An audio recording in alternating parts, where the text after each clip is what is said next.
کو ہر کسی کو جھڑکی نہیں ملتی تھی، تھا شفقت ملتی تھی، زبان میں بھی نرمی، کلام میں بھی نرمی، برتاؤ میں بھی نرمی، احکام میں بھی نرمی۔ فرمایا بعثت بالحنیفیۃ السمحہ، میں نرمی آسانی والا دین لے کر مبعوث ہوا ہوں، دین میں بھی نرمی۔ وہ بیمار ہو گیا، فرمایا کوئی بات نہیں، نماز بیٹھ کے پڑھ لو۔ تکلیف آ گئی، فرمایا روزے بعد میں رکھ لینا۔ سفر میں چلے گئے، فرمایا آدھی نماز پڑھ لو۔ بے خیالی میں کھا لیا، فرمایا کوئی بات نہیں، روزہ نہیں ٹوٹا۔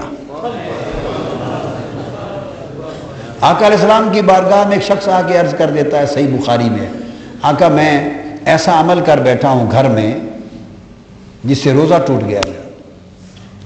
تو فرمایا جاؤ 60 روزے رکھو، اب کفارہ ہے، ماہ رمضان کا روزہ ٹوٹ گیا۔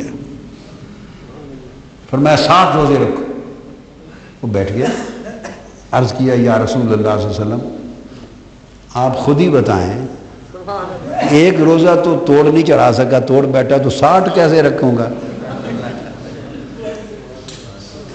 فرمایا اچھا بیٹھو۔ اچھا فرمایا جاؤ پھر 60 مسکینوں کو کھانا کھلا دو، 60 مسکینوں کو کھانا کھلا دو۔ عرض کہ یا رسول اللہ اجازت ہو تو عرض کروں؟ فرمایا بتاؤ۔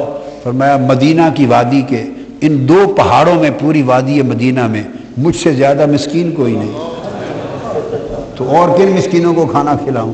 فرمایا بیٹھ جاؤ۔ یہ حسن اخلاق بتا رہا ہے، اس کو دے رہے ہیں شریعت، اور اس کی یہ باتیں سن کے بھی ناراض نہیں ہو رہے، اکاموڈیٹ کر رہے ہیں۔ بیٹھ جاؤ۔ تھوڑی دیر کے بعد اچھا مسکینوں کو کھانا کھلانے کا، فرمایا پیسہ ہی کوئی نہیں ہے، گھر میں کچھ نہیں، مجھ سے بڑھ کے غریب مسکین کوئی نہیں۔ فرمایا بیٹھ جاؤ۔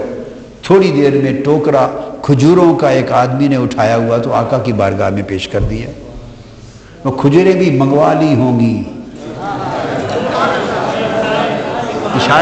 اشارے میں کائنات کا نظام چلتا ہے۔ ایک آدمی کھجوریں پیش کر دی ہدیہ۔ آقا نے فرمایا وہ روزہ توڑنے والا کہاں ہے؟ کھڑا ہو گیا، یا رسول اللہ میں ہوں۔ فرمایا لو یہ کھجوریں، اب جا کر مدینے کی وادی میں مسکینوں غریبوں کو تقسیم کر دیں۔ پہلے کہا تھا گھر میں ہے کچھ نہیں، کھلاؤں کہاں سے؟ اب فرمایا چلو میں دیتا ہوں، جا کے تقسیم کر دو۔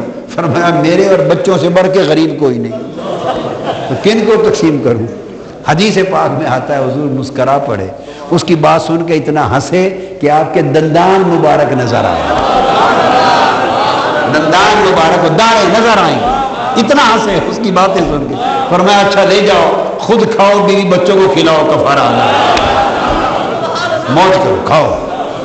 روزہ توڑ کے آیا، فرمایا اللہ رجتے کھاؤ جاتے ہو۔ یہ آقا علیہ السلام کا اخلاق کریمانہ ہے، اس کو فرمایا یہ کمال ایمان ہے۔